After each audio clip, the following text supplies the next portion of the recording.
it's me. I know it's been a while since I posted, but I just wanted to check in and let y'all know what's going on with my life. I don't know what's going on with these eyelashes because this side is not looking as good as this side. But anyway, today is my birthday. I'm 29, so happy birthday to me, and these are my birthday nails. Um, it has been an okay day, but the past almost 3 weeks have been awful. So 3 weeks on Thursday, it had snowed here. Just a tiny little dusting, nothing major. And the kids were out of school, so I went down to their house that morning, got them up, brought them out to my house like they wanted. And they came in the door in front of me, and I walked in behind, and I popped my knee on a place. I guess they had tracked some snow in, and I dislocated my kneecap, came down on the dislocated kneecap, and oh my God, laid there for probably 10 or more minutes. The kids freaked out, of course, and they kept trying to get me up, but I could not get up. I was in so much pain. It was like the worst pain ever, and I have a very high pain tolerance, so it was bad. I sucked it up for the rest of the day, did not do much walking. I actually I called my mom and told her what happened. She was at work, so she called my uncle who lives next door. He came over, checked on me, and we got my knee back in place. And so I just kind of sat around all day and let the kids do what they needed to do. So, there was that. That evening I went to the emergency room because it was not getting any better. It was getting bigger. There was fluid on it, and it just was not pretty. So I went to the emergency room, and they were so packed that they had me in the hallway in a bed. And they did an x-ray, came back, said nothing's broke. I was like, well, thank you. I could have told you that. I was pretty sure it wasn't broke. I just needed to know it was back in the right place. And the doctor, he was very nice, but he was not very helpful. He was like, I would like to brace your leg and, you stay off of it and whatnot, but I know with your situation that's not possible. And I was like, well, okay. I was like, that's cool. So he didn't do anything. He just sent me home. That I could not get my leg back on to get back into my house. I tried from the time I left the ER to the time I got home, and it would not go on. So then I waited a few days because I had a pain management over the phone visit. Told them what had happened, and they were like, you need to go back to the emergency room and tell them to drain your leg. It's like, okay. I was like, well, Dr. Pearson, who is my doctor at pain management, she had drained it last time, and she had no issue with it. She was very happy and willing to do it. So I just asked them if they could do it, and they were like, no, you need to go to the emergency room because we're not seeing patients in-house. So I went back to the emergency room a couple hours after that, told them what was up, told them what the doctor said, and they looked at me like I had 3 heads. They were like, we do not drain things just to drain them for fun. And I was like, well, this is what my doctor said. I've had this done 4 times in the past. One I had the first time was with emergency surgery because my leg literally almost popped because there was so much fluid, and it was staph. Excuse me. So I said, if I have to go back into emergency surgery because of this, I will come back after you.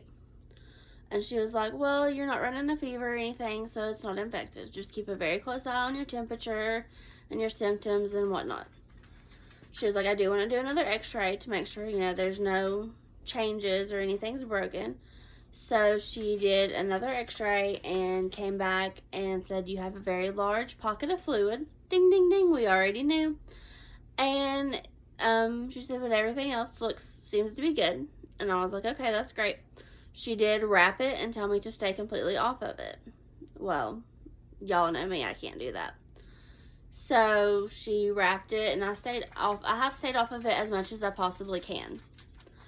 mostly because I cannot get my leg on. When like there's so much fluid and swelling that I cannot get my leg on. So that was my second trip to the ER, and she was like, you need an MRI. And I was like, oh, can't you give me an MRI? I mean, I'm in the hospital right now. What's just, And she was like, no, you have to have a doctor send you in a referral to get an MRI. So it's like midnight, and I'm sending my doctor an email that says, hey, I'm chilling in the emergency room. I fell a couple days ago. This is the deal. I have fluid on my knee. They say I need an MRI. They won't do it. I need the fluid drained off my knee. Your office said you wouldn't do that. They won't do that. I don't know what to do. Please help me. So I get a message that says that he has sent in for my MRI and that they can do it on the 12th. Well, that's like 4 days from now. I was like, that's not going to work. So his nurse was awesome, and she called me and she was like, I just want to let you know, it took me a little while, but I got you in somewhere else that can give you the MRI on the 2nd. I was like, perfect. So I go to do the MRI, and again, remember, I have no insurance, and they're like, how much can you pay? And I'm like, what do you mean? And they're like, well, how much do you want to put down today? And I was like, I have nothing to put down. She's like, oh, well, your payment is $500. And I was like, do I have to pay that to get this MRI? She's like, no, not today. But you're going to be billed for it, and it'll be more. And I was like, she's like, that's just what you're required to pay up front. And I was like, but I don't have to pay that. She's like, no, it's fine. I was like, okay, good, because I laughed in her face. So, the MRI place was 2 hours behind. So I had to wait and wait and wait. Finally got it done. And then I had to wait like 2 days to get the results. And they sent me the full report. Like my doctor said, nothing is tore. Give it time. And I was reading the report, and it says femoral fracture. Lots of big words, but basically it's a fracture of my femur and my knee. The cartilage and the bone are fractured. I was like, why did he not pick up on that? But it was not an orthopedic doctor that read the MRI. It was my primary care, so I can kind of see where he could have missed that. He recommends that I go see an orthopedic and get a shot in my knee. Like, I guess an anti-inflammatory cortisone type shot in my knee. But again, I don't have insurance, and that's $300 up front just to be seen at any office that I've called. Walk-in clinics, urgent care clinics, like all ortho offices are like that. And none of them will work with you on that part. So, here I am, stuck in bed, still. Can barely drive because it's my right leg and it hurts so bad. Can barely walk. I walk like a little old lady, hobbling around, dragging her leg behind her. I've been using a walker, but that thing gets on my nerves, so it's kind of out. But yeah, that's my life right now.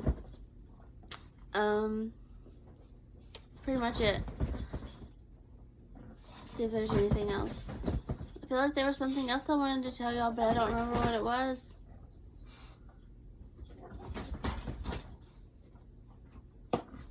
Oh, I started sewing again since I've been on a commission to do anything else. I got my sewing machine right beside my bed, so I just slide my happy little butt over to there and start sewing away. I have made harnesses for doggies. I have made face masks, of course, galore. I have made pillow ports, which are like little tiny pillows with Velcro that go on your seatbelt. So if you have like a pacemaker or a port or whatever, it protects, gives it that little bit of cushion so your seatbelt isn't irritating it. I've made port covers. I have made head bandanas like things. Headbands. I made the ones that you tie around, and then I made the ones that you slide up. So, I've made twisty headbands. I've made straight headbands. I've made Christmas headbands. I've made keychains. Keychains are my new thing. I've made so many keychains. They're the wristlet key fobs. We've got the ones that you can't fit on your wrist. They're just little key fobs. We've got it all.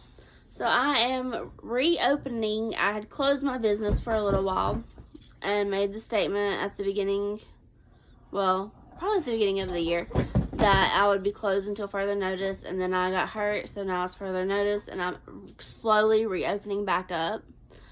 I am not going to do like I did last year and screw myself, because I made 500 masks last year, over 500. 500 is where I stopped counting, and got screwed over probably on 90% of them.